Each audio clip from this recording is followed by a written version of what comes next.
Hi, you are listening to the Conflict and Development in Africa podcast. This podcast is for policymakers, governments, researchers, students, businesses, and anyone that is interested in conflict and development issues in Africa. On this podcast, we hear from experts from across Africa and the world.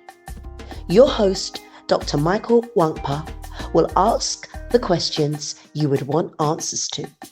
Michael Nwankpa has an extensive experience spanning over a decade studying, researching, writing, and consulting on conflict and development issues in Africa.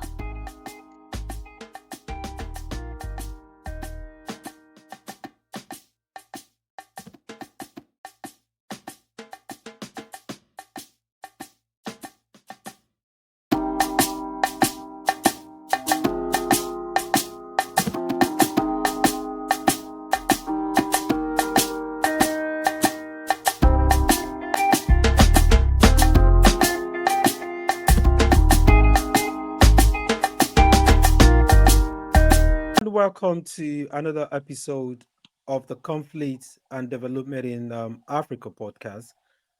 Today, we have two special guests that will be joining us to speak on the armed banditry challenges or issues in northwestern Nigeria. Today, I'm joined by Yusuf Anka.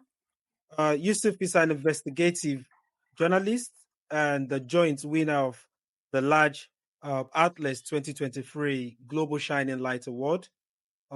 He was recognized for his brilliant work on the BBC commissioned documentary, The Bandit Warlords of Zamfara. And our second guest is also an investigative journalist, Idris Mohammed, and also a peace and security expert with the United States Institute of Peace, based in northern Africa, northern Nigeria. Idris and Yusuf, I'm very pleased to have both of you on board, and you guys have done an amazing job, and you've had an impressive record so far, and I look forward to our conversation this evening. Thank you very much. Thank you very much, Mike, for having us in this program. Great. So let me start. I'll ask a general question, and then maybe Yusuf will go first, and Idris can go next. The first question will be: Can you help make sense of so what is popularly called bandits in northwestern Africa? There's a whole lot of confusion. For instance, there's a confusion between, is that the same thing as the farmer header conflict? Is this the same thing as Boko Haram? Everything is just conflated. So can you help make sense of, is there a distinction between the armed bandits in northwestern Nigeria? Thank you very much, Michael. Just to make a quick correction, I used to be an investigative journalist. I am no longer a journalist, at least for the past 7 months. I work more around humanitarian activities in northern part of Nigeria. Thank you very much.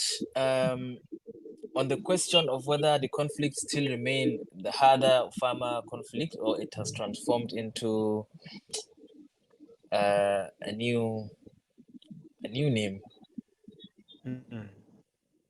I would say that first, indeed, this conflict started as a farmer and herder conflict between majorly the Hausa community settlers and farmers and the Fulani pastoralists who were moving from the up north and to the southern part of the country at the end of the rainy season and the beginning of the dry season in the northern to the southern part of the country.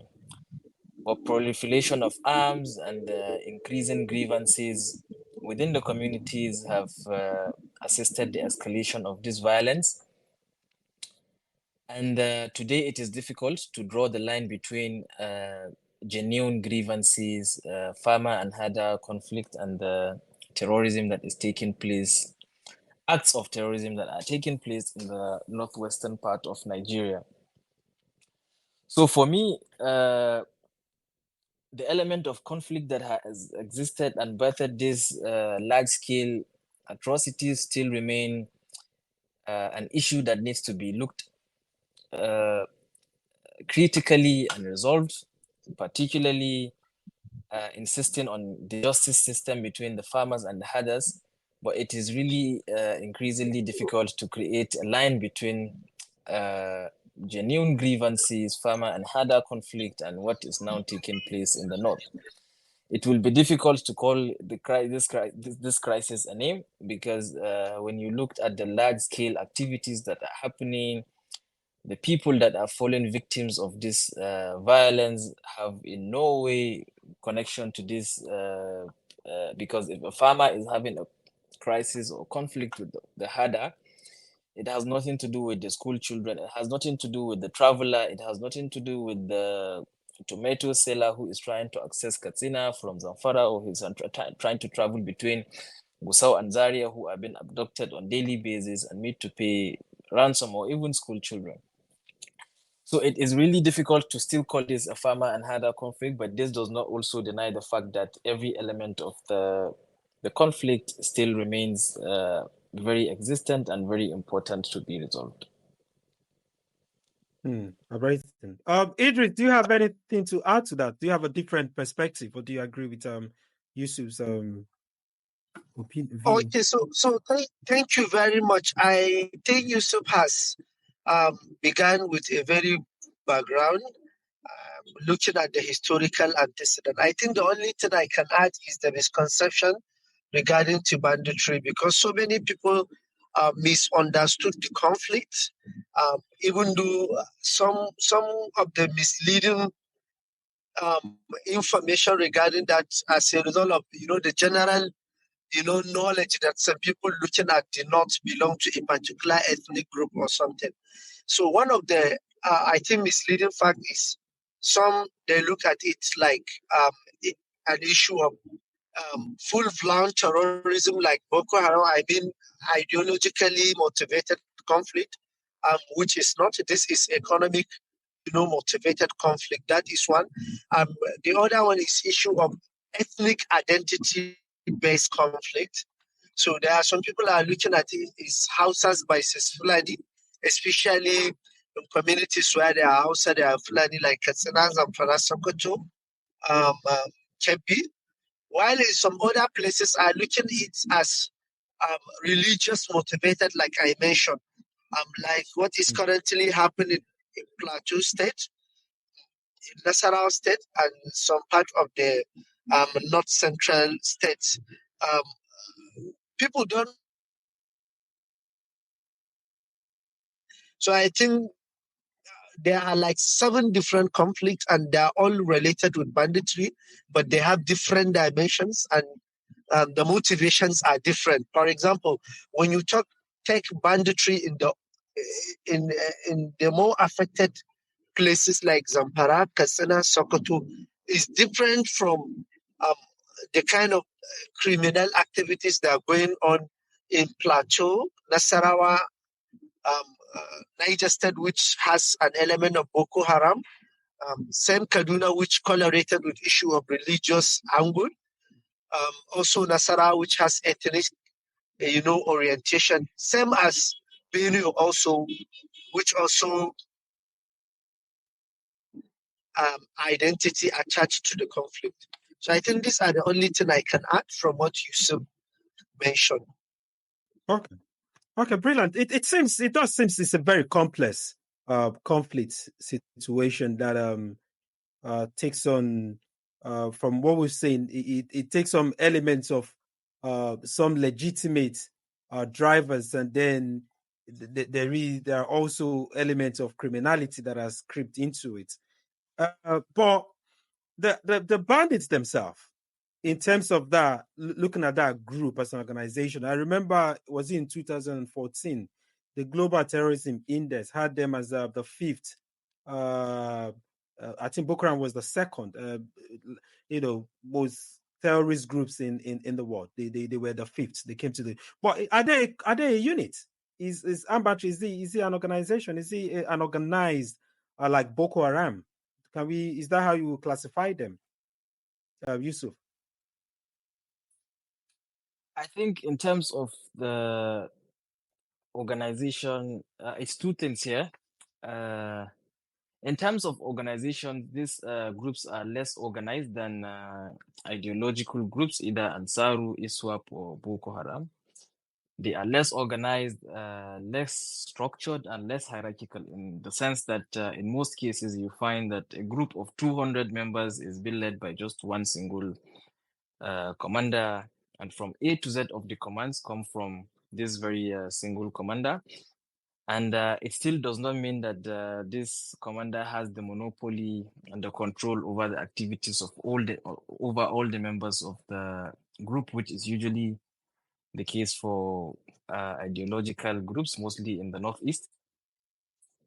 But also in contrast, when you look at in terms of scale of activities and the scale of violence, it seems that the so-called bandits have inflicted more pain, especially in the last 5 years than any other actor of violence in Nigeria. So I think in terms of organization, I would say they are not very organized, but in terms of impact and the humanitarian situation this conflict is creating, it is more difficult than even some of the organized or structured organizations. Amazing. Idris, I know in the past with your work,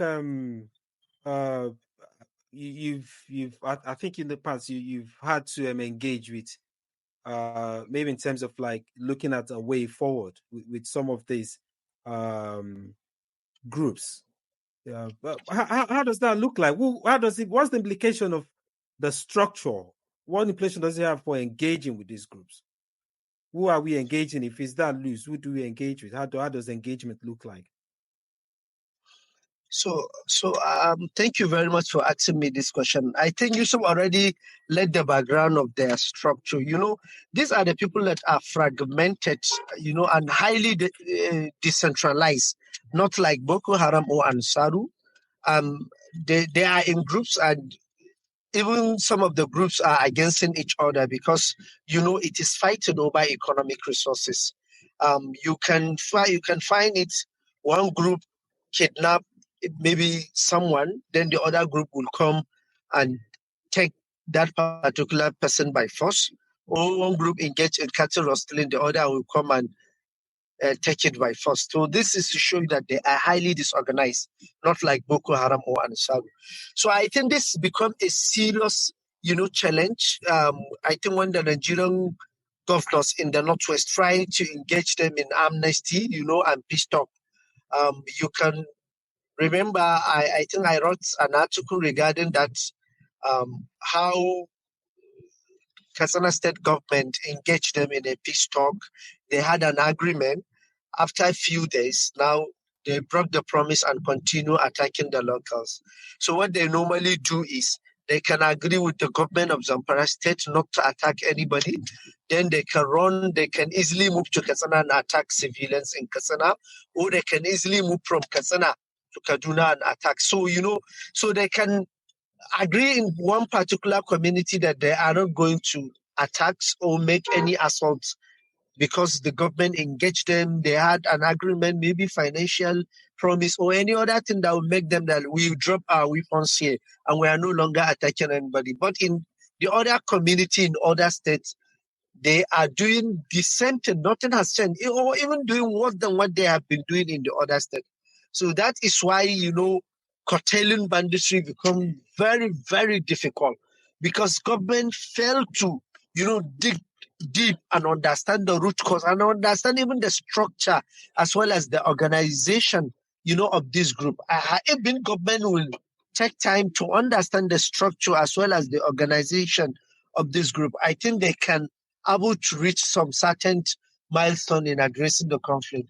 But the current situation, I don't think they are doing they are even getting closer to, addressing the conflict. Yeah, very very interesting points you made there. In my own research on Boko Haram, I think during President Jonathan's administration, there was this also government failure to try and understand Boko Haram, and then they and that kind of affected the initial response to it. But speaking of that government failure to understand this conflict, do you think that is that from lack of capacity, Yusuf? Do you think there's because again we've also seen some other controversial we've seen like people like Sheikh Gumi who have met, who have interviewed in 2014 or 13. They've engaged with this banditry in terms of like maybe giving some of ransom payments, or engaging with them. But how do you see all of this? Government, there's no one uniform government approach to it. So how do you see all of the approaches so far, from like Shegumi's, maybe solo engagement with these groups, and some people that see it as, endorsing or empowering or emboldening this group or other groups? How do you see it? Well, for me, I think that some of the solutions are quite coming quite late. If you look at this crisis, it's a crisis that started almost 12 years ago. And when you look at the accounts, I think there are still certain reports on BBC Hausa and Voice of America that you can listen to. If you look at the scale in which the conflict started, all these things we've been talking about now, the Katsina state government, the Zamfara state government, and the past trying to negotiate with the armed groups, were initiatives that could have worked at the early stage of the crisis, when they had they were very clear about their grievances at the beginning. They had smaller groups, and then there was a bit of more control and monopoly of the activities that were going on in the parts of Kaduna, Zamfara, and Katsina. But unfortunately, there was a mismanagement, I would say, of the crisis, and in the way the Nigerian government managed the crisis, and then it escalated. The communities also contributed to this escalation, the actors and everyone. There was basically no effort to try and understand at least the grievances behind this crisis, and to resolve them at the beginning of the crisis, until when it became very, very difficult and people were already emotionally invested in the crisis. Imagine at a point when the Emirates in Zamfara are saying that in Zamfara alone, 3,000, 30,000 armed bandits exist. It's almost the same case for Katsina, almost the same case for Sokoto. Atrocities have been committed even out of the initial communities where these challenges started. It is now difficult to convince communities that these people have grievances that needs to be resolved, or that needs to be listened to. But all in all, when you look at the crisis, it is not a crisis that came out of a blue. When you travel through these communities, you see that these grievances are existing. Cattle routes have been taken away. Climate change is very active in the region. Poverty, porous borders, and all illiteracy, lack of government presence in areas is very apparent. These are things that must be resolved for the northern Nigeria to be able to close its two eyes and then sleep. Otherwise, but how are we going to do it is a problem that needs a very serious engagement. I think it is very, very obvious and very clear that the crisis needs more than arms and more than the guns, and because of these grievances. But how do these grievances get resolved when the actors are already deeply invested in the act of violence is what I don't know. I do agree with you with that. Like most of the studies, even when we look at groups such as Boko Haram that have, committed grievous acts in the last 14 coming to 20 years, you still see if you go down to the root causes, that there are valid grievances that these groups always we always manipulate or maneuver. But I want to go back to the characteristics of these groups. In my own research, when we're looking about the character of this group, there's been this stereotyping of the Fulani.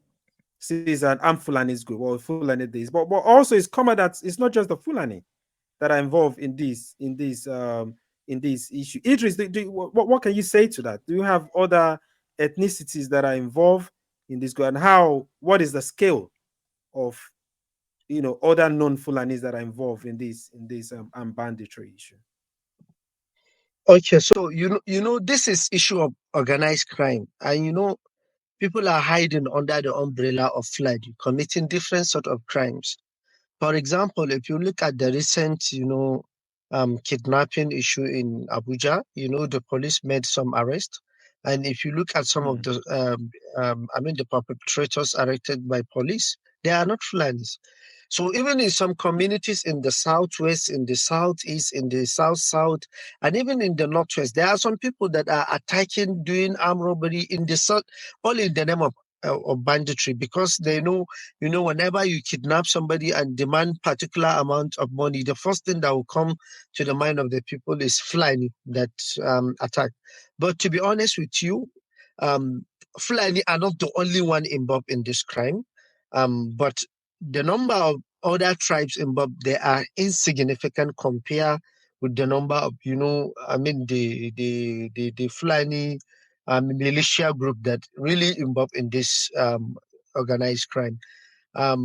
If you look at even the current crisis in Jos, there are different narratives. Some will tell you that Fulani, some will tell you other tribes that come and attack us. The same thing with Benue. Benue is one of I think the state in the north central that also has a very complex dynamics of conflict. Even before the well-known pronounced banditry in Nigeria, there are a lot of ethnic clashing in Benue State. And the same thing, this clashing are still happening, but because of stigmatization, stereotypes, people will quickly assume that Fulani attack us, Fulani this and that. Yes, because of stereotypes, and the number of, reported cases in the Northwest. So this give, a silly excuse and avenue for so many criminal groups, to hide under this umbrella and commit different sort of crimes because they know Nigerian government or security agencies or even the populace could quickly assume it is Fulani militia group that attack us. So it is true, but the number of other tribes are very insignificant. Significant. Let me follow up on that, Idris. You mentioned before, and also Yusuf said this banditry thing is like maybe started in the last 12 years. But you mentioned Plateau, and you mentioned that its dimension, its manifestation in places like Plateau or Central has to do more with them. So in being more complexity, but you mentioned something like criminality in Jos, and in Plateau we've had longer years of all of this dynamics. So can you expatiate on that, on the distinction between how it manifests in central regions from the northwest? So over 3 decades,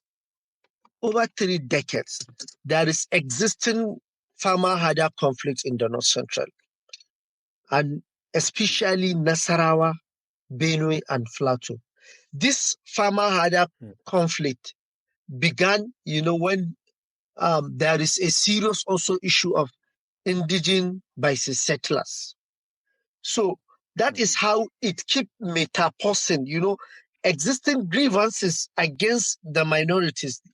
I'm always used to tell people that there are a lot of untold stories against the herders in those areas, but people do not know much about these incidences because, differences in religion, differences in tribes, and issue of farmer-herder conflict that grieved the region for a very long time. So that is why I still believe that majority of the things that are happening in the Plateau State, Benue, Nasara are more of farmer-herder conflict than the actual banditry that is happening in Niger and other northwestern states.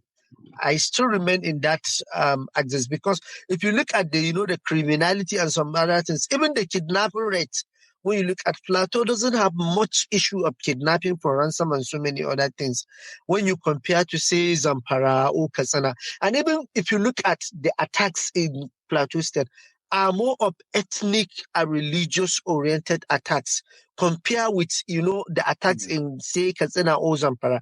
The same thing with Benue, even I think the last 2 days conflict in Mangu, if you follow up with the situation, it is because there was an attempt, to rustle some cattle.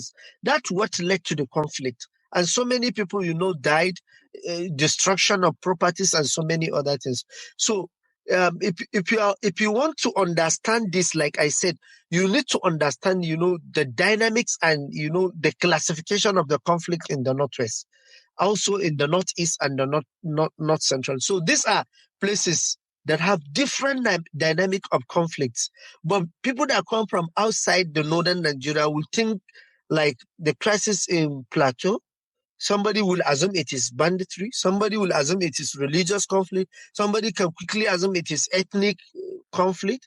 But when it comes to the Northwest, people will clearly tell you that it is banditry without, bringing any different perspective. I think the place where there is serious, misunderstanding of the concept, it is the North Central, like you said.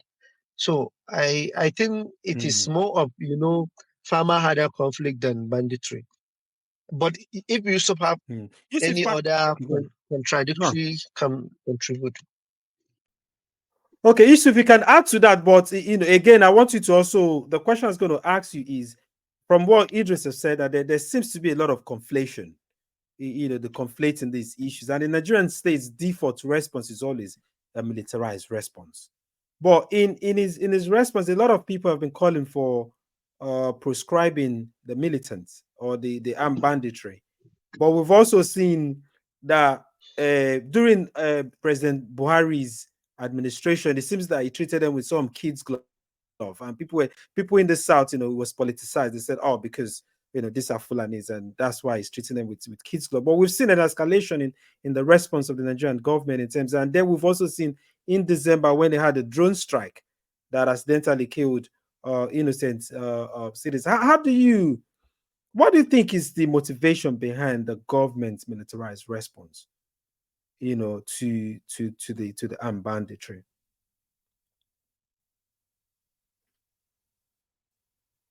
Yusuf, we can't hear you. I think you're mute. You have to unmute it. Can you hear me now? Yes, we can. I was just saying that I am not in government, and I have not worked with the Nigerian government, so I don't know Yusuf. You might be why they respond. But my understanding is that the Nigerian government is always quick to, if you look at antecedents, even when we are talking about groups that are armed, Nigerian government is responding with arms, but we've seen protests where Nigerian government has consistently responded to even protesters with lethal approach and other things. So it seems like the default setting of the Nigerian government to always deploy and militarize situations, which has obviously not helped the country in the last at least 30 years that we know.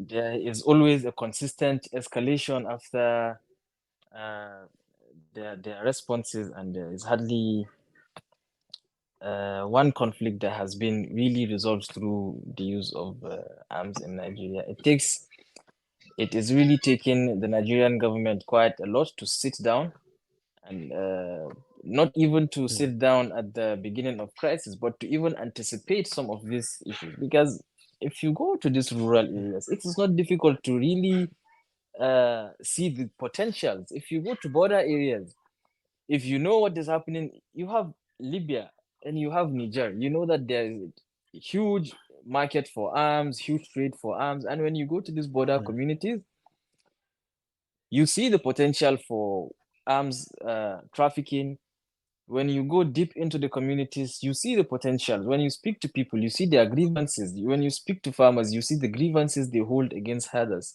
When you speak to herders, you see the grievances they hold against farmers. And when you speak to both groups, you see the grievances they hold against the Nigerian state. So it is a sad situation that Nigeria cannot sit and anticipate its own problem and diagnose or plan a response that really works and resolves these issues. But all the time, they just deploy military and tend to kill down situations that haven't been killed. I agree with you 100% with that. Idris, I know in the past we've talked about there was one time during Shekau, when Shekau was alive, there was, we're looking to draw a link between Boko Haram and this banditry, and that, in the kidnapping of some of those, when the girls, some students were kidnapped, and Boko Haram Shekau, claimed that. What is the scope of that? Is that a fluke? What is the scope of that relationship? Terrorists always love propaganda. They love propagandize, stories, so that at least they will keep that, fear in the mind of the civilians that we are on top of every situation that is happening in the country. So I think that's what Sheikh wanted to do, is just like to steal a thunder from bandits and claim that particular crime, because he know how that made him well popular and how he became very popular in the world after he abducted Chibok's and also the Chigals. So he know how government responded once there is an issue of minus abduction involved in that particular crime. But still, there is no clear evidence. I think the evidence is very little that there is relationship between bandit and terrorists. These are two different groups. The Boko Haram or Ansaru or ISWAP are 100% ideologically motivated groups. And if you look at them, I'm always hold this opinion. That is why there are less violence compared to the bandit. These bandits are resources motivated. They are after, resources. They are fighting over resources. So that is why they can, if you look at even the impacts of the conflict in the Northwest, the Boko Haram conflict is more pronounced than the banditry. That is why people don't understand the kind of, impact the banditry made on the civilians in the Northwest region. It is more catastrophic when you compare with the Boko Haram conflict in the Northeast. But to be honest, there is little evidence to show that Boko Haram and Ansaru or ISWAP had direct link with bandit. If you could remember, we discussed about the organization and the structure. These people are not they don't have central leadership that you can say the Boko Haram engage with their sole leader and they sign agreement, allegiance and some other things. These people are scattered. They are highly decentralized. They are fragmented. They are, scattered in different forests. So even Boko Haram engage with one group for them to have, a kind of synergy, but they may have, other group not agreeing with them. So that is why the evidence is very little. No, I can even beat my chest and said no any link between them, but I don't want to say this one because how You never know. conflict metaphors and change, but the link is very, very little. Yusuf, do you think is there? I think I don't know if I've seen somewhere where these bandits, some of these bandits are trying to provide governance in terms of like impose tax or try to do some kind of administrative alternative kind of like government, and provide some sort of social goods or whatever. Is that true? Is there evidence for that? Yes, I think that is currently the case in most parts of Zamfara, Katsina, Sokoto, even Niger and Kebbi State, and Kaduna, where this conflict has been deeply rooted. The groups are increasingly, instead of even attacking and displacing the population. And this is why, interestingly, you have airstrikes on communities, because sometimes the Nigerian military is also chasing the armed groups, which are not very far from the communities, which are increasingly cohabiting with the communities. And increasingly, instead of even displacing the communities, they have learned to really make use of the population, to control the population, get what they want in terms of in farming areas, they use the communities. For food production in mining areas, they use the community to mine, and in herding areas, they use the communities to herd or fish or whatever that is available to them.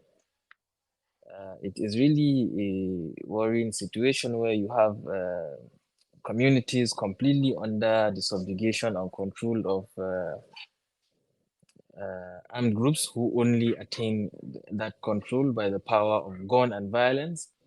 And it is what really only speaks in those communities. Yes, there's enough evidence, and the government and everyone is aware. I think few years before, the governor of Kaduna, the former governor of Kaduna, I think Nasir Al-Rufai, mentioned it's loud and clear that Ansaru and other groups in Kaduna are taking control of some parts of Birnin Wari, which is part of his control, and requested for the government's support. And I think some governors, even in the Northwest, have made similar statements to say that armed groups are taking control of specific areas and enforcing their own form of administration. Okay, Idris, does that not challenge your thesis a bit? You know, even if it's not, because if it's just pure criminality, and then we're seeing an attempt at forming some level of territorial control, resource control, does that not, like Yusuf rightly said, that's quite worrying. That's a challenge to the legitimacy of the Nigerian state, and that itself might also show us the long-term projection of this group is beyond just criminality or just making some and trying to live large. It could be towards forming an alternative government. So how do you reconcile this I think attempt at doing administrative stuff, having some go on. Yeah, go I on, think Yusuf. just to mention before Idris continues, it is very important to understand that the bandits are really more opportunistic than ideological, like Idris has suggested. Even in terms of the control, it's not everywhere they control, and the control is not even very consistent. You can find a community which they control today, and tomorrow they attack. And I think it is more opportunistic than really strategic and ideological that we think about it. What is happening in the northeast? It also depends on even the availability of communities that are willing to be coerced into this control. Although in most cases it is not their choice. Okay, Idris, do you want to respond to that before we come to Yeah, so I think like Yusuf has rightly pointed it out, it is not like a permanent, control of a particular community. So wherever they found themselves, they used to force their own rules and regulation, not linking information to the security. You must pay levies and taxes, forceful marriage, because sometimes part of their agreement, if you want to remain in peace, you must allow bandit to marry your daughter. So whether you like it or not, you must do that. Or you must present a representative from your family members to be one of them, because some of them, they have this narrative, ethnic ego, saying that they are fighting for their own Fulani race. So this part of, establishing parallel government.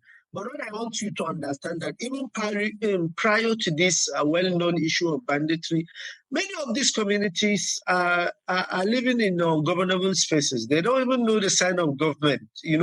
Like I mentioned, there are porous borders in Katsina, Zamfara, Sokoto. Some people, they don't even know government exists because they are somewhere else. At the border, they are suffering no school, no hospital, no any social amenities. They are even more closer to these criminal groups than the government. There was a village there was a community I visited just recently. Under that particular community, there are I think 200 other communities attached to that bigger community. And in all these small villages attached there, they have only 3 police officers. And none of the 3 police officers has a gun. So how do you expect people just to follow government while these people are riding motorcycle coming to their communities every day with the sophisticated weapons? I think people sometimes are in difficult position. They have no right than to follow the armed groups because that's the only option they have. You can't just follow Nigerian government with 3 police officers without gun. These ones are with heavy guns. If you try to, resist against their rules or any other thing, they can quickly, launch their attacks on you. So that is, I think, the scenario on ground. So they have been in this forest and in this ungovernable space for decades. So they understand the thing. So that is how they took control of in most of the communities where they have presence. Okay, I'm going to ask the last question too. So I'll ask the same question, and Yusuf can go first. So in looking at all of this situation, this complexity, we started off from talking about the complexity of the issue, how you can, distinguish or easily separate uh, the legitimate grievances from the more criminal ones, and how it's all mixed up with ethnicity, religion, also mixed up with so many other local factors, and then again we've talked the elephant in the room, the absentee government, and how that puts people in a position where it's either they're forced to choose whoever is going to provide some form of security. So in the light of all of this, if you take a very, very, just deep dive into it, what is the way out? Is there a way out, and what is the short? So I wanted to answer this question like this: what is the short term solution? What will be a medium term solution? What will be the long term solution? Yusuf, if you want to go first. Well, this is a very important yet difficult question to answer, looking at also the tension in terms of the emotional, the current emotion in the country and how people feel about the crisis. It is really difficult to suggest a way. But for me, the solution to this crisis is that first, the Nigerian government must be able to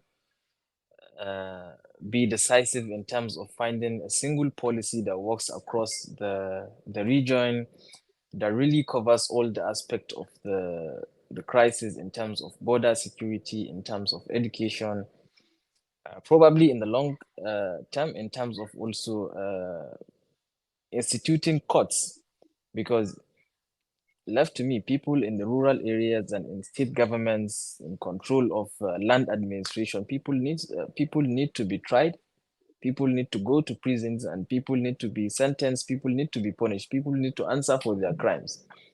Before we even look at the criminals out of the communities, we really have to look at the institutional, local, traditional administrations and the past governments to see all the atrocities that have been overlooked. Land administration is one key important thing that needs to be addressed in all parts of Nigeria, and it is almost the backbone of most of, I think almost 80% of the crisis in the northern part of Nigeria start from the issues of land and water. It's very important to look at this issue for the Nigerian government to look at its laws around land management and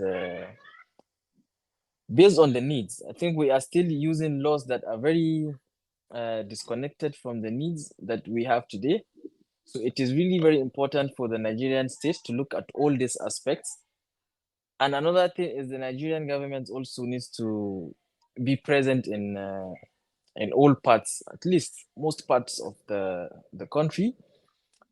Nigeria is a country and it's on a map, a very well designed map. And unfortunately, in some areas we have clear presence of government, in some it is minimal, and in some there is zero presence of government. The Nigerian government needs to be present, but not only in terms of infrastructure, but in terms of its justice system, the welfare system, educational system, health system. These are all things that needs to be done in the long run, but also in the meantime. But very importantly, also, we need to be sure that armed groups and all, whether not armed or criminal, or all members of this nation understand that there is a law in this country and people can be punished or can even be killed for disobedience. You have no right to knock at the door of a school, take 300 or 200 children and then be paid the next morning and return them and then return to your loots. And Nigeria really needs to be strong in terms of ensuring that perpetrators need to understand that there is a government in place, there is justice, whether it is, I don't know whether it is through the police, through the military, through the DSS, but Nigeria really needs to stand on its own to be able to contain this crisis. Yeah. Oh, thank you very much. Idris, do you want to provide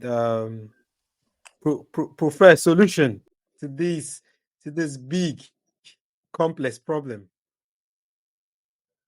In truth, I have never think in 2024 we will sit down here discussing about this kind conflict. Why the world has moved, people are innovating and inventing things globally, especially the Western world.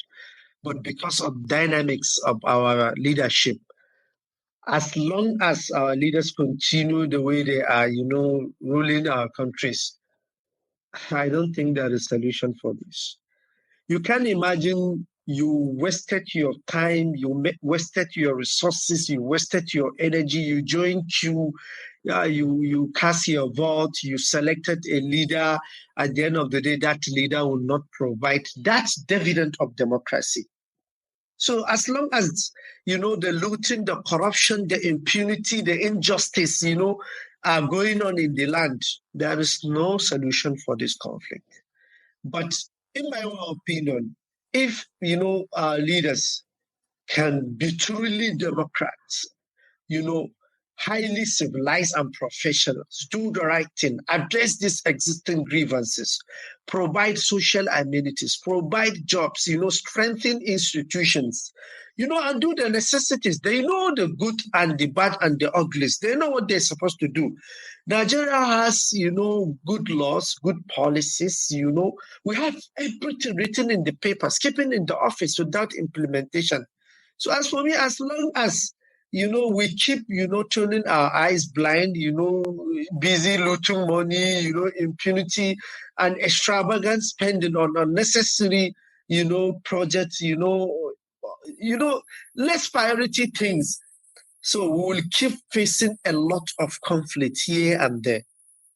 But if we can understand, the importance of fixing a nation, this patriotism of developing a nation, we will not have this issue of banditry discussing here. I think maybe we'll have issue of someone inventing something in Nigeria, we'll be discussing it here. But unfortunately, we are here because of the absence of good leadership.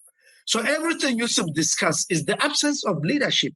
If there is good leaders, policies are working, institutions are working, nobody will carry arms and start killing people like like this. Yeah, I can agree there is gun running, there is some other guns fighting in US and UK, but not like as pronounced in our own state, because we didn't fix the right things. Institutions are not watching, laws are not obeyed. People are not getting punished when they commit crimes. So I think that's my opinion. I can't say this is the right solution or this is the right, but let them address the leadership first. Listen, I can't agree more with your opinions. This resonates with some of the findings or some of the conclusions that I've come to, that the Nigerian state is central. The Nigerian state is the challenge. The Nigerian state is the big elephant in the room that needs to be addressed, and the Nigerian state, it provides this incentive for conflict, and until we fix that, like you rightly said, it might sound pessimistic, but that is just the reality. Until that is addressed, until the idea of the state is, the presence of the state is felt, it might be a long time before this. But gentlemen, Yusuf, I'm so grateful. Idris, I'm grateful for giving us this time this evening to discuss this important topic, and I'm sure our listeners are going to enjoy this episode, and we'll keep in touch. Thank you, and good night, gentlemen. Thank you, Mike, very much for bringing Yusuf and me in this platform. Like 3 years back, we had the same meeting with him like this. Thank you very much. Thank you very much. Thank you. Good night. You're welcome. You're welcome. Thanks.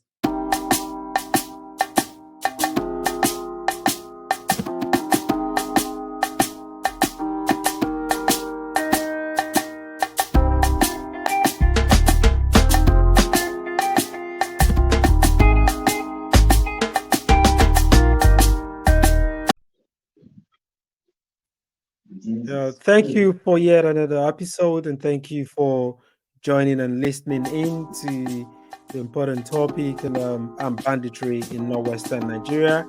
Our guest, award-winning journalist, investigative journalist Yusuf Anka, and Idris Mohammed has provided very useful insights into this conversation. Stay tuned. Subscribe and follow us on our channels, YouTube channel, Spotify, and stay tuned for the next episode. Good night, and see you again.